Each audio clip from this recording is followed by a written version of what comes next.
Hey everybody, Mark Herman, aka LA Bengals fan on most of the major platforms, and I am joined here with our preview show of Week 1 with superfans Devin Circus and Jake Circus of the Jake Circus podcast, and this is the Week 1 season preview. Here we go.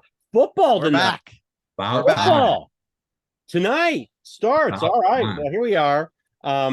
We'll do things like we usually do. We'll do things you're not feeling good about, and then we'll do things that you're feeling good about, and then give our score predictions on the game.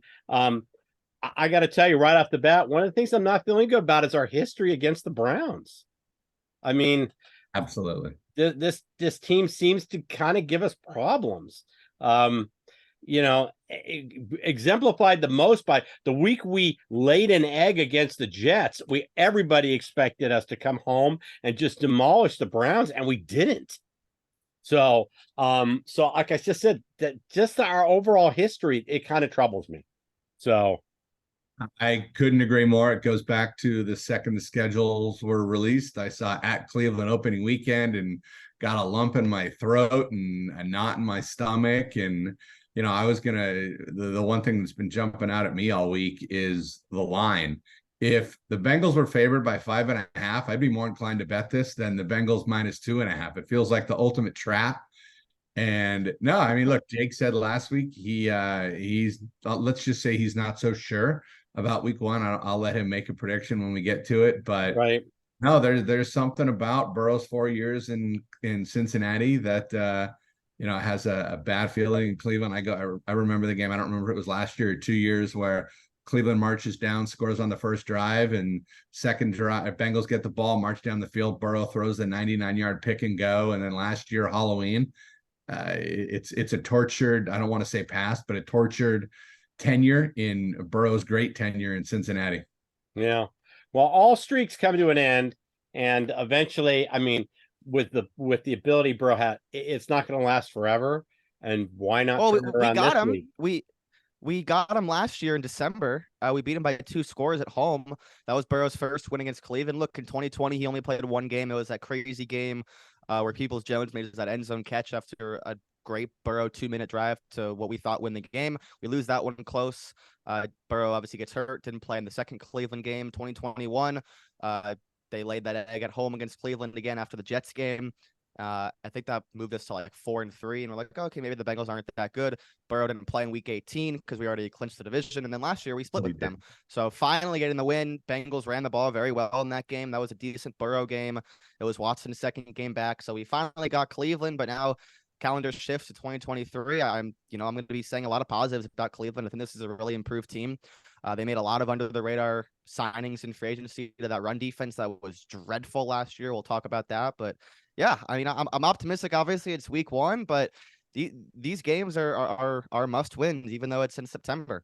Yeah, I agree. And let's go right into what you talked about in terms of they making the kind of under the radar signings. One of them was bringing in Jim Schwartz. He's an aggressive coordinator. His specialty is defensive line. Run defense was their problem last year. They went out and they arguably with Zadarius Smith.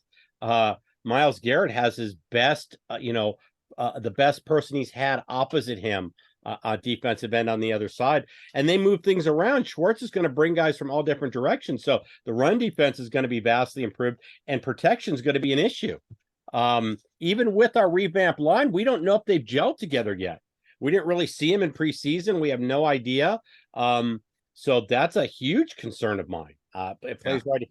So, I mean, what are you guys' thoughts on that? No, completely agree. The two biggest things with Cleveland has always been, and we haven't touched on it yet, is their ability to run the ball. Nick Chubb's one of the best in the business. I love everything about our defense. I love our defense more this year than I think I have in years past. They don't have the 1-2 punch with Kareem Hunt this year.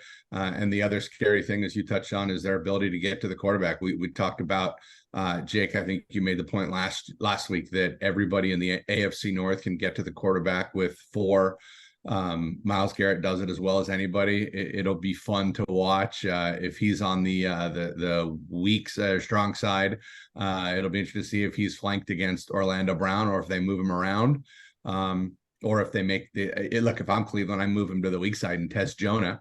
But I don't know. I don't get that into it. You guys know more about that than me, Jake. You can talk to that. But Cleveland's always been able to run the ball and get to the quarterback. And if we can contain those two, I think we'll be fine. And then the other thing I'll throw out there is their top corner. Was it Denzel Ward, right? Is he playing? Do we know? Yeah, he's in concussion He's protocol, but he is playing. But their other corner, Thornhill, didn't practice today. He tweaked his calf. So that was one of the positives I was going to get to that I was feeling good about was their secondary, but we'll get there in a second. But careful calling injuries positive. We've learned. I don't want to say positives, but it's one of the things I'm feeling good about. I hear you. When you got a guy, yeah, coming off concussion protocol, I feel better about it than if he had, wasn't. So, but no, Jim Schwartz will move guys around. So you could have Myles Garrett coming up the middle. I mean, you just don't know. Yeah. So we're going to see. Like I said, that was one of those. Zadarius Smith from Minnesota and Schwartz were kind of no one noticed. I mean, I noticed because I follow the Browns just because they're in our division. But you don't hear a lot of talk about them. But they're going to be impact. Those are impact signings. Yeah, and you mentioned the coordinators, Jim Schwartz. That was a great hire. He was highly touted. Cleveland won it for him. He got the job there. Our old friend Alex Van Pelt is the OC there, who was the quarterback's coach. He was like the last one of Marvin's group to still be there. He was the quarterback's coach in 2019 with Cincinnati in Zach's first year. So he was like the last Marvin guy to still be there. Then he went over to Cleveland, and now he's with Watson. But yes, Zadarius Smith is a guy that I had circled. If it wasn't for a lost 2021 season with Green Bay, he would have had 10 straight sacks in 4 consecutive seasons in 2020, 2021. He had, 19, 20, and then he had 10 sacks with Minnesota last year. So they bring him in. They bring in Juan Thornhill in the back end. They bring in Dalvin Tomlinson, pay him $14 million a year, something that nobody's been talking about. How bad that run defense was last year was, that was where the Bengals beat them. The Bengals ran for almost 200 yards in that December game. Cleveland's run defense by the end of the year was depleted last year. They draft Isaiah McGuire from Missouri, who's going to get some run. They get a DT from Baylor in the 3rd round. This is going to be a new look Cleveland team. And look, it's still the same old Browns. We love to make fun of them, but yes, they have had our number. So there's certainly things to be worried about. That's why this line is so low. I think that some people out there really think that these two teams from a strict talent perspective are about even, and I don't think I can really disagree with them. This is a good Cleveland team that if everything breaks right for them, which it hasn't in years past, could surprise some people at the top of the division. Yeah, I don't ever make fun of our division. It's always a dogfight in the North, so I don't sit there. I don't overestimate. I never think any of them are going to be easy games. That's just how I go. So, what about with the fact that we've got Burrow. He had a slow start last year. Granted, it was an appendectomy and he was the appendicitis with the act. But I'm concerned about the slow start this year. He clearly, tweaked his calf. I think he's going to be okay. Mobility wise, he might be a little more limited, but I'm concerned about a slow start. We saw it last year. Absolutely. So here's my couple thoughts on that. One, the slow start last year, I think we can all agree. We've talked about it for a year now, 100% attributed to the O-line, gelling, Burrow not playing at all in the preseason, barely getting back in time for week 1. And here's my thing about Joe Burrow and his health right now with this calf. Patrick Mahomes played the AFC Championship game on one leg and destroyed us. Burrow's had a mild calf strain and has been out for 5 weeks. He's ready to roll, and he's probably going to have some money in his pocket before Sunday. Yeah, but here it is. It's just about not having the regular, just a normal. He still has yet to have a normal offseason in terms of in training camp. Career. Yeah, so maybe he never will. Who knows? Yeah, that's true. So I think Twitter would explode if next August he gets in like the 1st or 2nd preseason game for a quarter. Yeah, well, or they'll probably do like what the Jets did with Aaron Rodgers. Put him in for a series or 2 in the last game, since there's only 3 games. He did get in last year, if you remember. He got in and handed the ball off twice and threw a screen pass at Samaje's feet or something like that on the third play. Exactly. That was exactly the series of plays, and then was on the bench. So, Yep. all right, yeah, but the O-line gelling, we don't know. It's like a deaded can with no label. I mean, we don't know what we're going to get week one. I think down the road we're going to be just fine, and it's going to be something really good in the can. But right now, I mean, it could be mixed up vegetables. I don't know what it's going to be. Fruit cocktail. I mean, it's a concern. Like I said, this is things I'm worried about. So Absolutely. there you go. All right, well, let's move over. And anybody got anything else that they're worried about, or we can move to the positive, the things we're feeling I good mean, about. the young guys on defense. This is a new look Bengals defense. The history of this league, and you throw young guys out there, they're going to go through some struggles, but I expect them to be ready.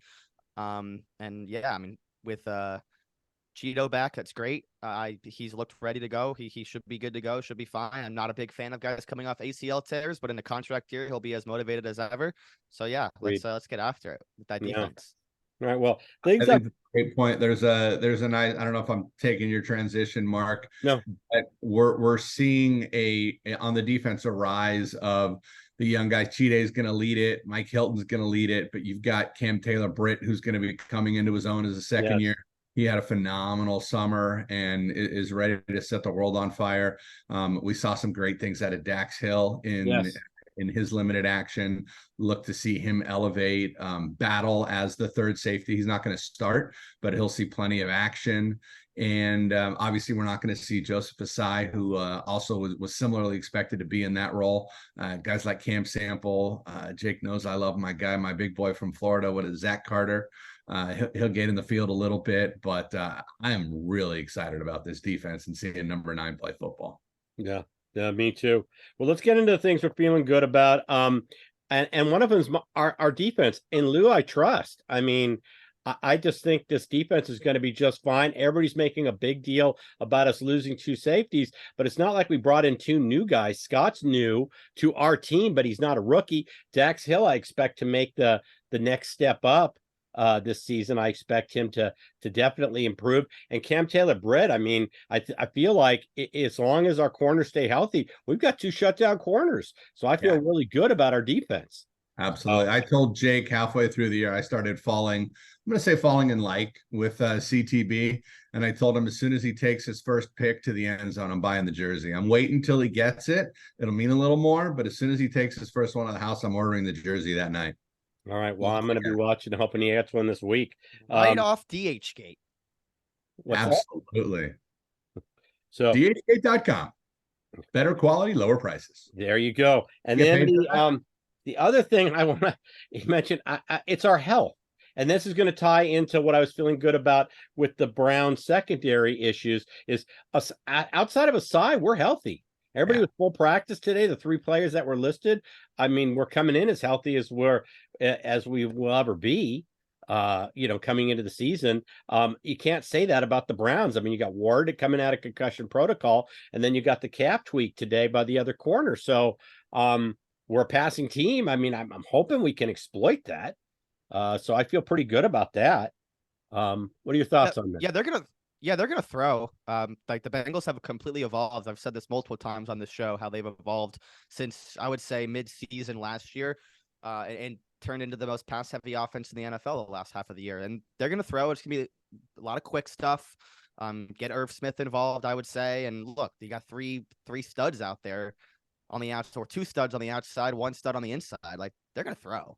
And at times, like I don't think this Brown I think this Brown secondary is the weaker part of the defense, probably the weakest part of the team. It's certainly vulnerable. But when Denzel Ward has played in these games, he technically has Joe Burrow's number, and we'll see if he can lock down Jamar again.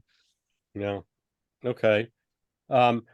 Anything else? I'll throw out one more before we make our predictions. Feeling good. I mean, we haven't talked about the other quarterback. Until proven otherwise, I'm feeling good about Deshaun Watson, and specifically with that Lou Anarumo nugget, because of the stuff that he can do, move guys around, and especially in the second half adjustments. Until I've seen otherwise, and it's the same thing with Russ. Until I've seen otherwise, like I'll believe it if I see it, because these guys have been so good at times, and like not even like just 3-4 years ago they were great. But until I see it, it's like a guilt. You're innocent until proven guilty. Deshaun Watson sucks until otherwise, and he was awful last year. And like they bring in Elijah Moore, DPJ's healthy, Amari Cooper's healthy. They have all the traits and great offensive line, great running game. They check all the boxes to be a good offense, but it starts with the quarterback. And last year, he was awful. Right. Well, people forget we lost the game to Jacoby Brissett in the first matchup. We didn't lose to Deshaun Jacoby Watson. was really good. Jacoby was really good with Cleveland. He played the game of his life. Yeah, and I'm surprised he didn't play his way into a full-time starting gig this year with some of the quarterbacks that Arizona's trotting out there. Well, Arizona might not necessarily be trying to win. That's another issue. But no, I feel the same way about Deshaun Watson. I was going to say something in that we saw nothing in the preseason. I think if he was 3 for 12, if I remember reading correctly, that's it. I mean, he's only had 12 attempts in the 3 preseason games. So 3 for 12. Until you show me. We haven't seen, Deshaun Watson. We need, whether he's going to be the massage therapist, Deshaun Watson, we just don't know. So it's a big unknown, I think, for Browns fans. I think they think the same thing. It's everything hinges on whether he steps up and plays and earns this contract that he got. So and this team's coming off of a disappointing 7-10 season with preseason expectations, even with the Deshaun suspension for however many games it was. But I think Stefanski's coaching first job this season. If they disappoint again, their win total is 9.5. If they underachieve by 2.5 games and rack off another 7-10 season, last place finish, it's curtains. He's gone. Yeah, this is already year 4. I was going to say year 4. He's on the hot seat. There's no question about it. Yeah, and it's a shame because I think he's a good coach. Again, Jake gets better into some of the details than I do, but he passes the eye test to me as a good coach. And up until now, the Browns have been one of those franchises with the Chargers and the Los Angeles Clippers that are just absolutely cursed, if that's a real thing. But yeah, no, he's going to make the playoffs. The last thing I was going to throw out there that I was feeling good about is special teams. I mean, we have a kicker that can knock them in outside 50. They don't. They're on a new kicker in the now. 4th round and cut him. They drafted a kicker in the 4th or 5th round and cut him. And they drafted a kicker a couple years before that, and cut him after a year. So, but the kicker they drafted, he just looked awkward kicking the ball. So they switch and they take the guy who didn't make the Charger lineup. Bagley, Michael Badgley, I think it is. Dustin Hopkins. Oh, yeah. And he, but I think he's missed 6 extra points last year. And like I said, all his misses were outside 50. He does not have distance. So we have a distinct advantage on special teams. And these games tend to be sloppy. We were just talking, before we came on, we were talking about the over-under at 47.5. We thought that might be light because teams aren't in sync week 1. And we've got an unproven Deshaun Watson and Joe Burrow not coming off a full camp. So maybe we have a lot of drives that stall. So I think the kicking game could be key here. And I feel really good about having McPherson as our kicker. As long as we keep our long snapper healthy, I think I feel really good about our kicker. So McPherson for sure, but you're looking at rookie punter, rookie punt return, and new kick return too. Right. So, but yeah, in Evan we trust. In Evan we trust. It's Money Mac. And all right. So before we make our predictions, and I forgot to do this in the beginning because I wanted to get so excited about doing the show. Please subscribe if you don't subscribe. It's all we ask. This is a show by fans, for fans. It's always been that way. Just hit the subscribe button, hit the bell. You'll get our alerts when we put the new videos up. We'll be doing previews on Thursdays like we're doing right now. We'll be doing recaps right after the game. And please give us the thumbs up. It helps us out in the analytics with YouTube. So that's all we ask. And Jake, you want to tell them where they can find your stuff? And then we're going to do our predictions. Yes, loaded week for the Jake Circus podcast. Adding something new to our Friday gambling show. I'm in a couple contests this year, so we're keeping track of five picks a week. Actually, retroactively kept track last year. Did pretty well, but we got to do better. So that's in the new pod coming out tomorrow morning on Spotify and YouTube. Jake Circus podcast, 3 episodes a week. Week recap for NFL on Monday, midweek college football, and then Friday gambling. Excellent. A lot of dogs this week, Mark. A lot of dogs this week. The dogs are barking. Yeah. Speaking of that, that's funny you said that, Jake, because I was about to give you a little plug. Jake's podcasts are ideal for walking the dogs in the morning. I can attest to that. There you go. There you go. All right. So prediction time. Who wants to go first? I'm ready. Well, Go, Devin. you hit two. it. Go for ahead. it. It's an absolute dogfight of a game. It's ugly at times. It's back and forth at times. It's close the whole way. But in the end, 23-17 Bengals. All right. I actually am similar. I'm 23-20. I think there's just going to be a lot of field goals. Like I said, a lot of stalled drives. I see the ball moving back and forth. I see the game close. I don't think either one of these defenses is going to let things get too out of control. And it's week 1. So I got to say, like I said, 23-20, lots of field goals, but I still have us winning. Jake, is it the hat trick? Are we all on the Bengals, or are you picking the upset here? He's sticking with all last week. For the first time during my time on this show, I am picking against the Bengals. And look, I have a pretty good record because the Bengals went on that super big winning streak. And I've never picked against them on this show. I'm starting 2023 off picking them to lose one of what I think will be a 3-loss season coming in week 1 with a loss to Cleveland 24-20 Browns. Okay, there you have it. Here's my one comment on Jake's prediction. If he's right about both predictions, I can live with it. If we're going to go 14-3, if you tell me we're locked in at 14-3 because we lose this weekend, I'm good. Right. All right. Well, there you have it. We'll be back right afterwards with the recap of the game. I think Heath will be with me. If either of you can join us, Devin, I don't know what your schedule is. I'll put you on the email list. You can join us. That'd be great. It's my birthday on Monday. Last year, the game was actually on my birthday. I'm a 9/11 baby. So last year, the game was actually on my birthday. All I wanted for my birthday was a win against the Steelers. We heard our long snapper, can't get an extra point in, can't get a field goal in, and I get the loss. And that's that once again. And people wish me happy birthday on Facebook, and I said all I wanted was a win, and I didn't get one. So better luck next year. So that's all I want. It was a pretty good Monday. It was a pretty good season though. So it was a good season, but like I said, it's my birthday, and I don't want to be upset on Monday on my birthday because we didn't win. So come on, guys, let's do it. Give us the win, and let's have a Burrow contract extension done. I think it gets done by tomorrow. I had hoped we had an announcement today. It didn't happen. We got the Bosa deal announcement yesterday, so maybe by tomorrow we'll get that extension announced. Let's keep our fingers crossed because we all want Joe a lifetime Bengal. It's that simple. 7 years. Let's go 7. Let's go 7. All right, guys. Let's win it on Sunday. Give me a big hoo-day. Hoo-day.